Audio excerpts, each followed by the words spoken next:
There was no real clever plan to have a career in tennis coaching. Like a lot of, I guess, careers, I fell into it, realised I could make a living doing it, realised it was fun, realised you didn't have anyone like a boss screaming and shouting at you. The first person who certainly influenced me to become a tennis player and obviously a tennis coach was Bjorn Borg. He looked the part. I mean, he had a headband. Who had a headband? I'd never seen a play with a headband. He had advertising patches, modern looking kit. Everybody loved him. You look back now with a more adult head on and just say, what on earth was that getting you down for? Welcome, Mr. Brian James Edgar, fondly Hello. known as Jimbledon. I've known you probably since about 1985, so it's a long history, and you've had a great coaching career. But I think the mark that you've left on so many players over the years, with your sense of humor, your ability to get the best out of players, has really impacted, I know, on many lives. So it's great to have you here. And of course, I know that you have a tremendous knowledge of many other subjects and had a pretty interesting time of it. So in your own words, just tell me a little bit more about yourself and maybe some things that people don't know about you. Well, interestingly, I was born in Manchester in 1964, but my dad got a job in Rome in Italy. So from, I think, 8 months old until I was over six and a half, we lived in Rome. I went to an Italian school, do what Italian kids do. Oh, Christ, that's my phone. I did all the things that normal Italian kids do. Learned Italian, obviously, is my almost my first language. And then we came back to the UK. I went to live in Newcastle upon Tyne, where I didn't speak great English, but fortunately no one up there speaks any English. So that was okay.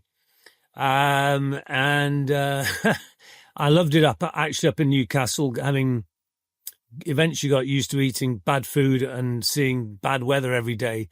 Then we moved back to Manchester when I was 13, and when I was 14, I started playing tennis, thanks to a pal who just went to school with me, and got more and more into the tennis, and obviously started coaching when I left university. So there was no real clever plan to have a career in tennis coaching. Like a lot of, I guess, careers, I fell into it, realised I could make a living doing it, realised it was fun, realised you didn't have anyone like a boss screaming and shouting at you. And most importantly, I was in the outdoors, doing nice things, meeting some very nice people, obviously trying very hard to help them with their tennis and improve and have a positive impact on their lives. But more than anything, and you'll know this at the beginning, we're just trying to make a bloody living. We're just trying to, get enough lessons. We lived through the Norman Lamont days. Remember when interest rates we lived through the 15-16% interest rates. Yeah. I mean, it's there was some long hours just to pay the mortgage then. I didn't have a mortgage right then. I was a little bit younger than you. I was still living at home, actually. I remember just talking to you about it, and you were spending almost all your disposable income on the mortgage. But obviously, we both kept at it and done okay. And here we are now in our 60s, still involved in the sport, which is wonderful. And everybody who knows me says, I'm not carrying the weight and the stress of a normal, professional job like accountancy or, lawyers or doctors and all these people. I feel pretty light emotionally. I might not look very young anymore, but I certainly don't feel old. That's for sure. So it's been okay. The great thing about it is you're around young people all the time as well, which is very different. Great. Well, I'm going to get into the questions. And the first question I have for you is, what two people have influenced your life, and kind of why? And only one can be a family member, as you know. Okay, so one is a family member, which is my dad, which I'll come to. He had probably the biggest influence on my life, but the first person who certainly influenced me to become a tennis player and obviously tennis coach was Bjorn Borg. Previous to watching Borg play at Wimbledon through the 70s, I was not that interested in tennis. I thought the players kind of looked old for a young kid. Smith, Newcomb, Laver, Rosewall, the great players did not appeal to me. They looked like kind of middle-aged men. I mean, they were probably in their mid-30s, probably younger than Novak. But being a boy of like 10, 11, 12 wasn't interesting. The only interesting player probably at the time was Nastase, and then Connors. I remember vividly watching the 72 Wimbledon final when Nastase played Smith. My mum wanted Nastase to win. All the women liked Nastase. We know why. He was good looking and he was cheeky and he was a great player. He played amazing shots, but Smith won the match. We know that in 5 sets, but it was a great match. But even then, I didn't play tennis until probably 77. When Borg won his second Wimbledon, he beat, I think, Connors in 5 sets. I think he was 4-love up in the 5th. Connors got back to 4-all and had break points for 5-4, but Borg held on, and Borg was massively appealing to me as a He's the original tennis rock star, was he not? Yeah, he looked the part. I mean, he had a headband. Who had a headband? I'd never seen a play with a headband. He had advertising patches, for God's sake. He advertised Saab cars and Swedish Airlines. He had modern-looking kit. The Fila kit he wore was sensational. Everybody loved him. He was also very mysterious. Here's a guy doesn't really say anything on the tennis court during the match. Nothing. Well, and I mean, at the end explodes. That is phenomenal. I mean, obviously we've been in tennis a long time, and it's one thing to not show negative emotion. It's another to not show positive either. I mean, he just showed zero. And for years and years, I think that alone is just the most incredible achievement. You never mind under the pressure that he was on, under Grand Slam finals and stuff like that, and winning back-to-back. Well, he still has a record of the back-to-back French and Wimbledon titles. 3 times. Yeah, 3 times, and won them, 6 times French and 5 times Wimbledon. And not that many people know that he didn't play the French Open for 2 years. He played team tennis in America for money. Yeah, because the money in those days in the slams was not very big. I think he won £12,500 in £76 for winning Wimbledon. But of course, he was playing a lot of exhibitions to make the money. But he was someone you could identify with as a young kid, and he was. He was sexy, and I don't mean that in a weird way. Like, he just looked the business, looked the part. And the mysteriousness of the guy, that he didn't really give a lot of interviews. His English at that time was not particularly good anyway. He was just a really incredible guy. I'd never seen anybody like that actually ever in sport, in any sport, football, golf, cricket, nothing. He was an absolute individual, and I loved that. I thought that was amazing. And I didn't try to copy him in how he played, because I couldn't. I certainly couldn't run as quick as him. Nobody could. I don't think there's been a quicker tennis player before or since Borg. I think he was amazing.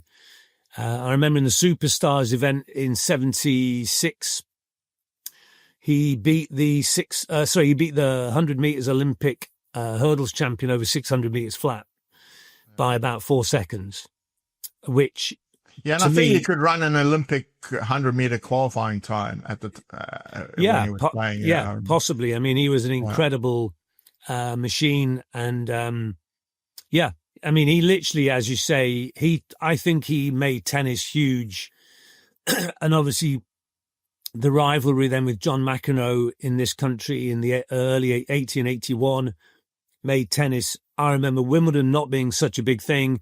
And then by about 1981, everybody's tuning into Wimbledon to see Borg play McEnroe. And obviously Borg won in 80 and McEnroe won in 81. And then Borg pretty quickly walked away from the sport, which was very sad. But yeah, he was only 26, yeah, which, 11 slams at the age of 26. Had he carried on, who knows? Who knows? And but I think he'd been overplayed in exhibitions and had not been managed, in terms of a long career. He was just like a money machine, in my opinion. He was probably the first person, I think, who signed $1 million sponsorship deal. I think sponsorship deals before then were like $50,000. Borg's were, 20 times more than that. And he appealed in the Asian market, the North American market, and of course at home in the European market, I think like no other player before, and put the sport to me on a global footing, which maybe it never was. In the same way as Eddie Merckx did with cycling, suddenly here is a superstar. He looks the business. He wins everything. He's calm. He's polite. So Borg was absolutely fundamental to my enjoyment of tennis. And onto your dad and how he influenced you. So I never really saw much of my dad when I was young because he was always up and out to work early and probably sometimes came home from work when I was already back in bed. But around the age of 9 or 10, we started to catch up, and he'd always do stuff with me at weekends. We'd go play football together, but my dad was an absolutely terrible sportsman.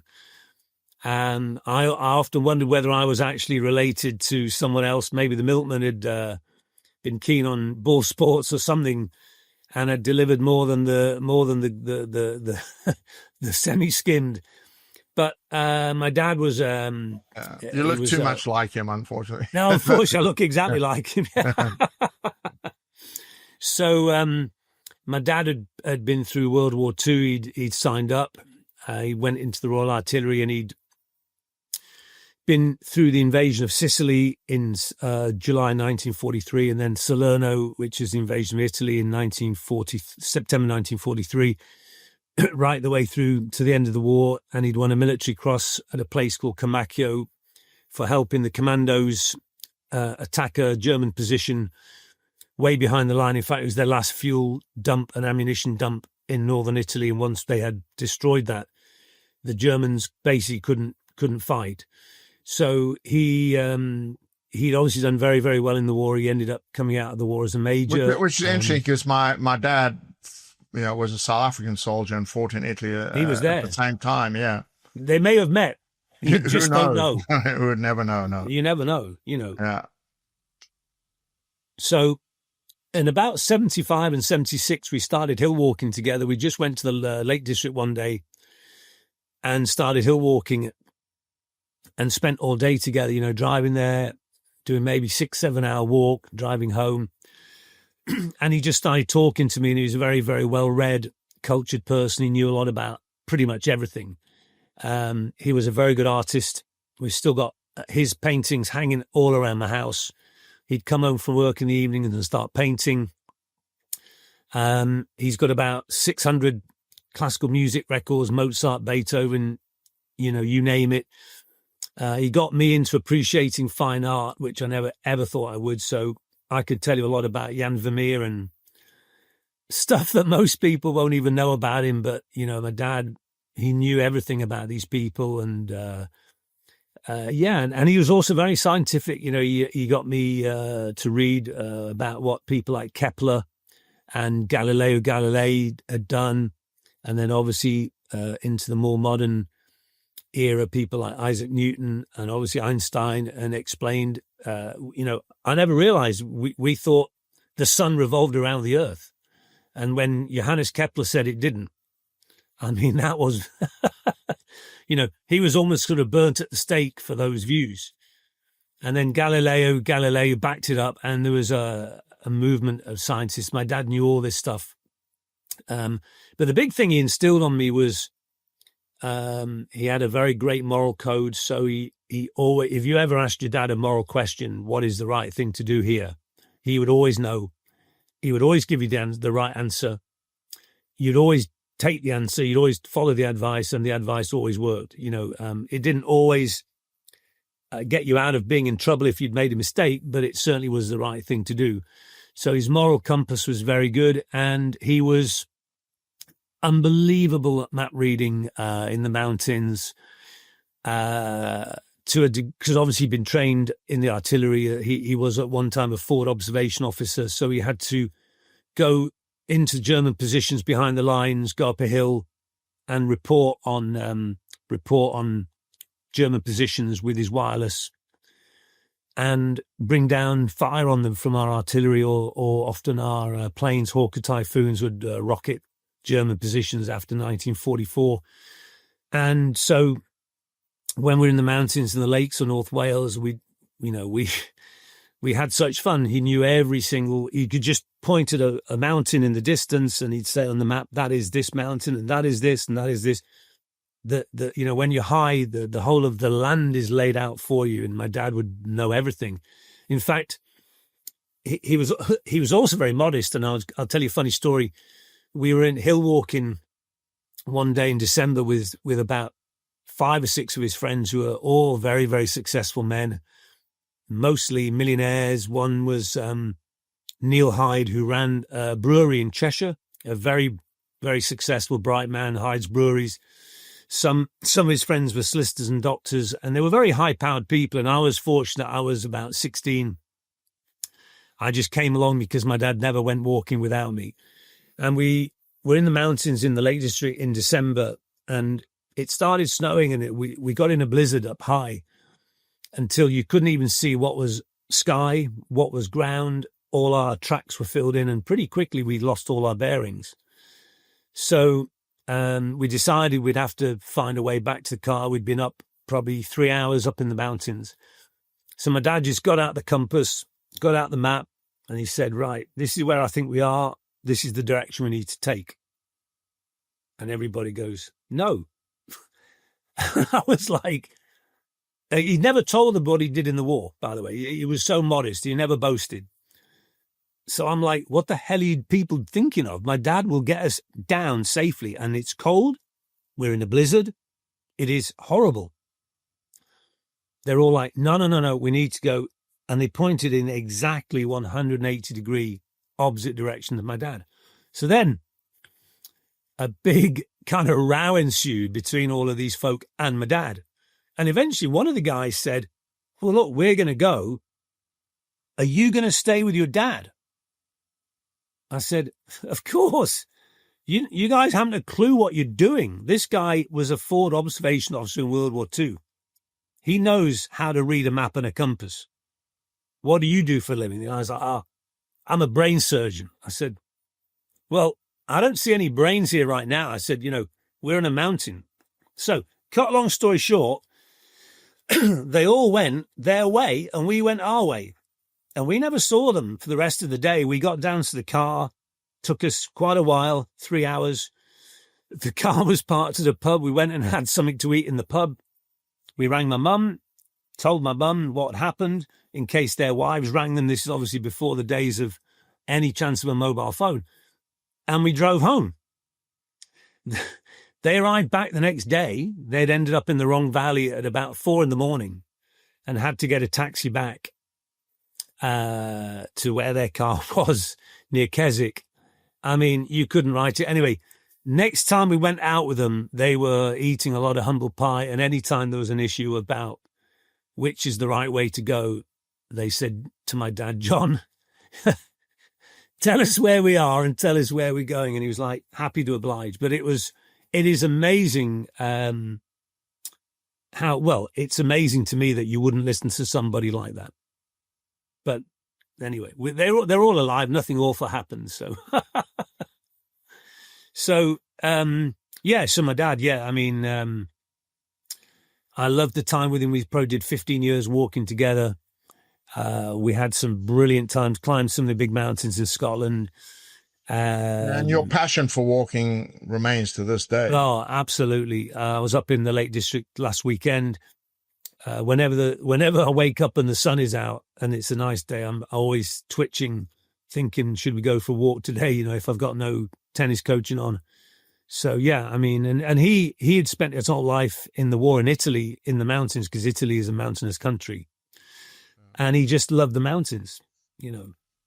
Yeah, and he also gave you a love of cars, especially BMWs.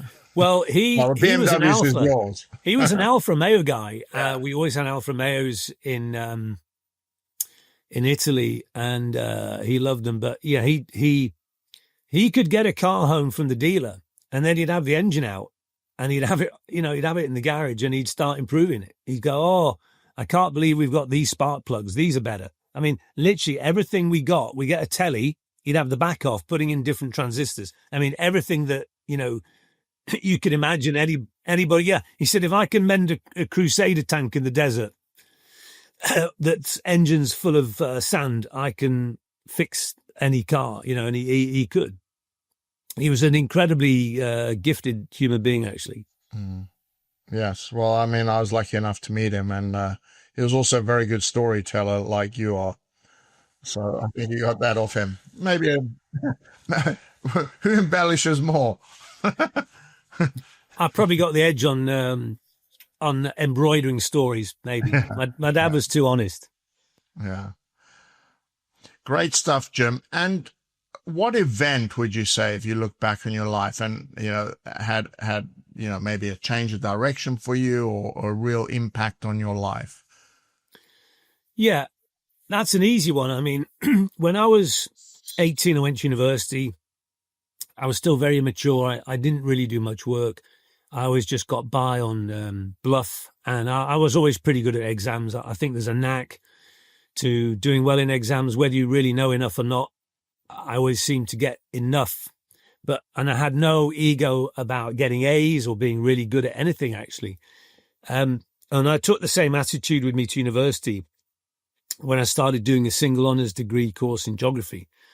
And pretty quickly it went wrong on me, because at the end of the first year exams, we had five exams. I actually came top in 2 of them and second in the other 2, but I failed the 5th by 3%. I also managed to fail the retake by going hill walking all summer and not studying, because I thought I'd ace the retake. And then they said, you've got to retake the whole year. So I was like, I've come top in 2 subjects and second in 2 and failed 1 by 3%. They said, you've got to pass them all. Now, in my second year, I could drop 2 of the 5 subjects anyway. So I would have been doing 3 that I was really interested in. The one I failed was something called geomorphology, which I won't bore you with what it is, but I wasn't very good at it. It was quite scientific. So I remember sitting in the office with the professor. My dad came with me the day we had to decide what we're doing. And my dad said, I don't think this makes sense. So just give us a minute. Can we have a syllabus, a university syllabus? And he said, yeah. He opened the drawer, gave us the syllabus. We went out of his office for 5 more minutes. And he said to me, don't do this again. It's stupid. But you're obviously never going to pass this thing because you're no good at it. Why don't you just start again and do something different? So he said, here's the syllabus. I thumbed through it and went, history. We walked back in the office, said to the professor of geography, can you put Jim on a history degree starting in September, first year, day 1 again? He said, yeah, can do that. And off we went.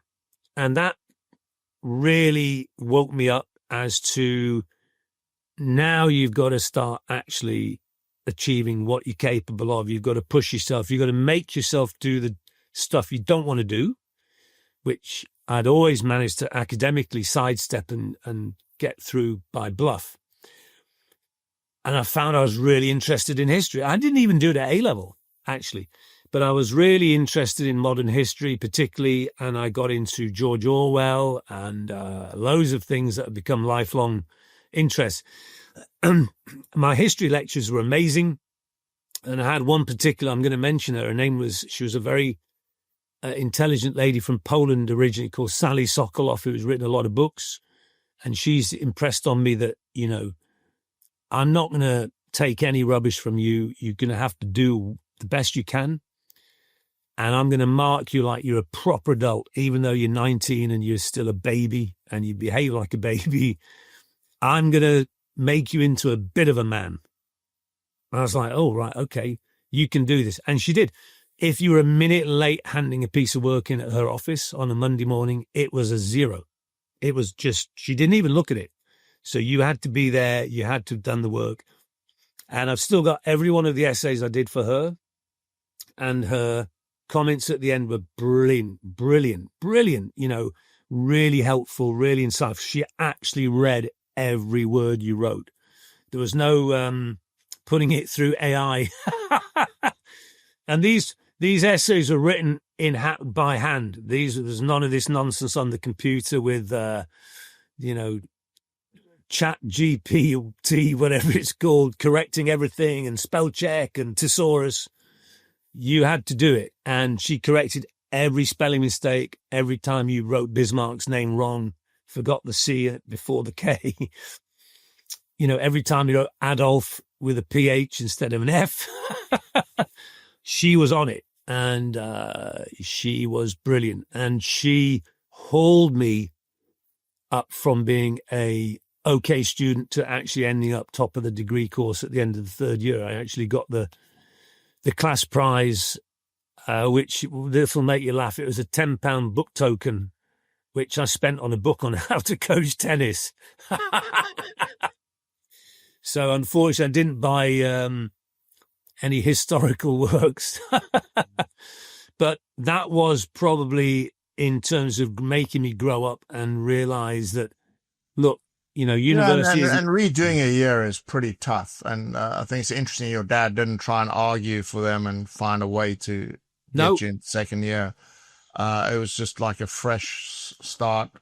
Yeah. And but still, it's difficult to do a year again. So that in itself probably was a growing up experience. But the extra year helped me to grow up in every way, in every respect. Yeah. And perhaps, failing the geography degree, I honestly do believe that things happen for a reason. Failing that degree was perhaps in the stars. It was it was the right thing for me, actually.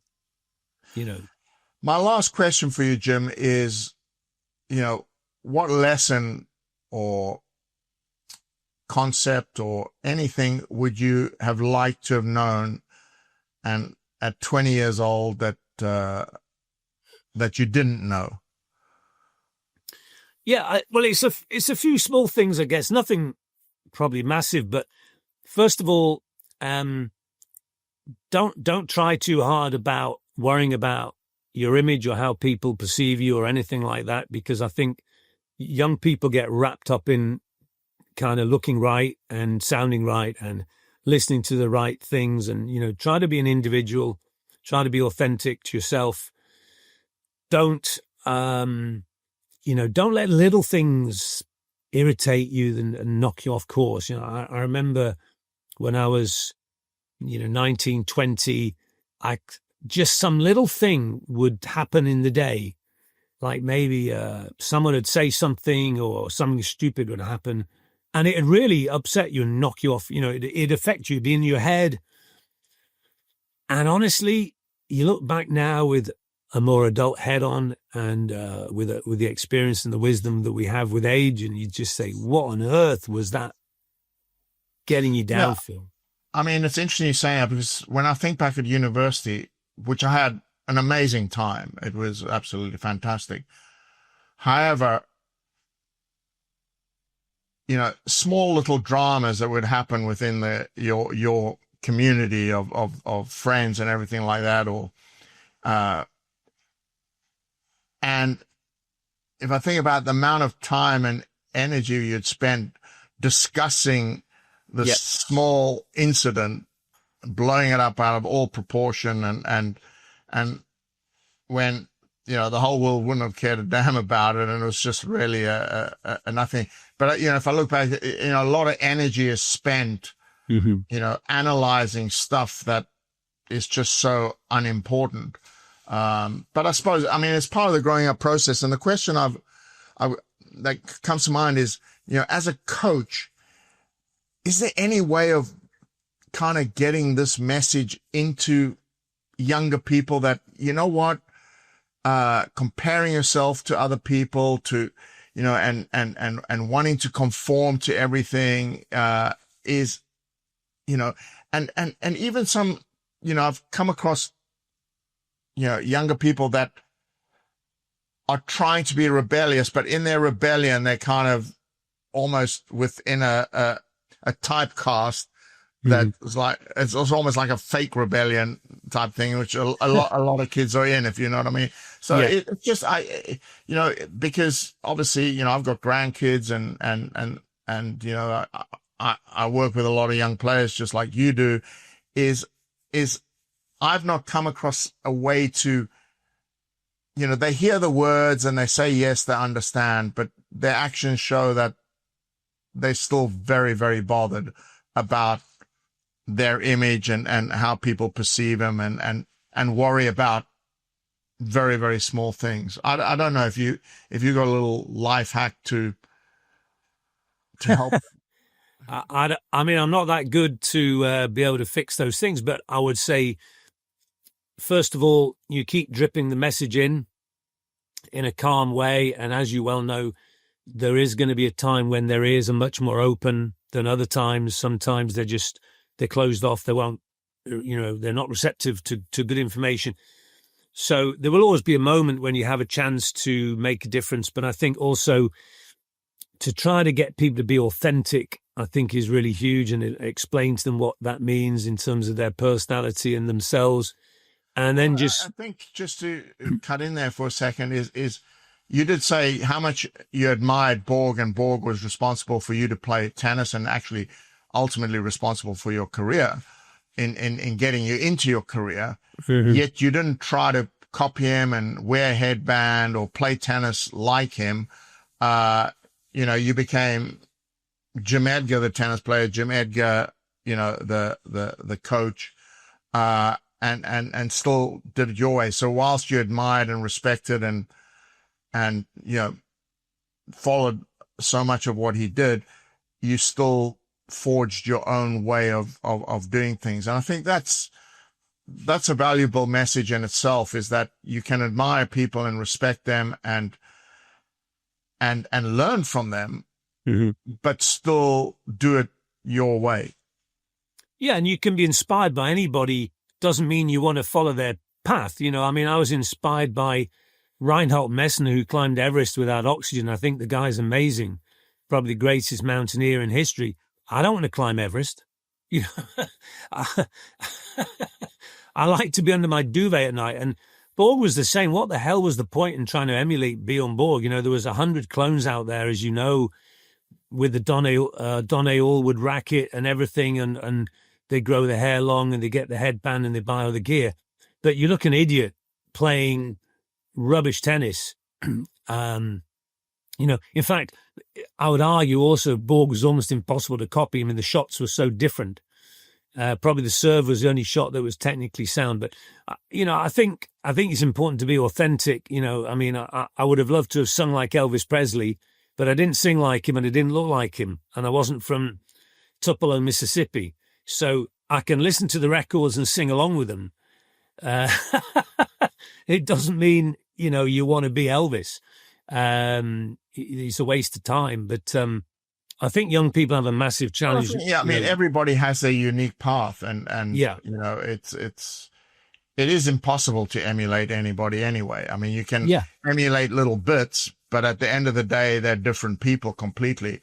Yeah. So it's finding your own way, and I think it's difficult for young people because they're still finding out who they are.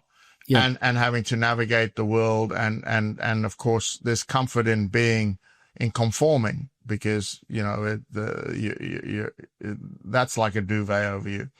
But yeah, I think sport is very helpful in helping young people at least learn more about their capabilities and stuff, and their fortitude and everything like that. Because when you're competing, it does expose. Yeah. And when you get exposed, you either react to get better and try to close those holes, or devastates you. And I Yeah. think if you start to build that resilience, I think that can be very helpful for your life. And of course, as a competitor, you will compete in your way.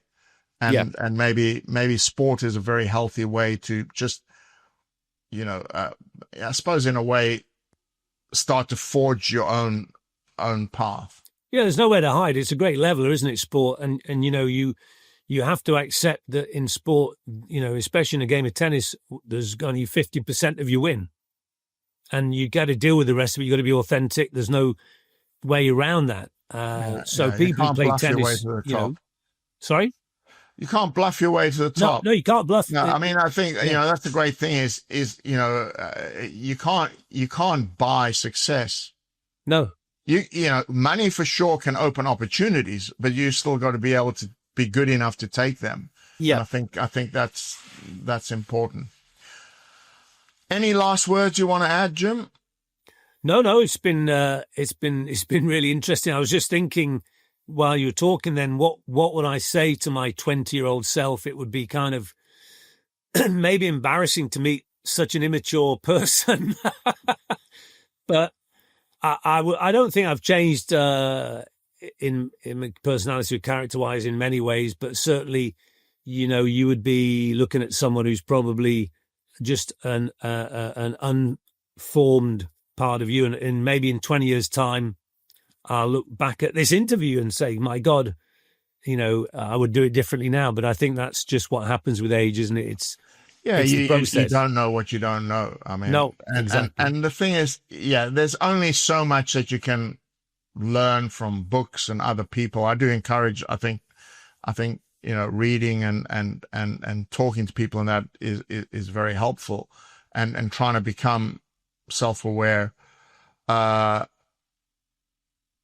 But we all have to learn from our own experiences as well. And I look back at some of the stuff I did at 20, and I'd say, I was an arrogant little shit at times. Yeah. And thought I knew way more than I did. Now I know how little I know, so it's different. But it's it's a gradual process, I think, that we all have to go through. But if we can just, I think, take some of the angst and anxiety and stress from young people in small ways, that's a nice thing to do. That's huge. But but they have to make their own mistakes as well. They learn from them. Yeah. Right, brilliant. So next will be your turn to put me in the hot seat.